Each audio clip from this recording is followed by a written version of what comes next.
ఆయన సృష్టిని యావత్తుని చేసి ఒక ఆశీర్వాదాన్ని ఆయన పలికాడు. ఫలించి అభివృద్ధి పొంది విస్తరించి. Sickness can be an obstacle or hindrance to the law. If you are in line with the law of advancement of the creation that Jehovah set during the beginning, you will be in line and God will heal you. స్వార్థం అనేది మంచిది కాదు.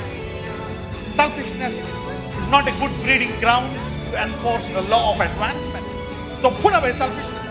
నేను ఇంక పనికిరాని మాట్లాడను, నేను ఇంక తిట్టును, నేను కోప్పడను, ఇష్టం వచ్చినట్టు జీవించాను. If you want to build up, release some words in building up, God will heal you and bless you. అందరూ చెప్పండి, దేవుడు తన అభివృద్ధి చట్టాన్ని ముందుకు తీసుకెళ్ళడానికి నన్ను స్వస్థపరుస్తాడు. ఎందుకంటే ఈ రోజు నుంచి ఆ చట్ట అభివృద్ధిలో నేను కూడా పాలు పొందుకుంటున్నాను.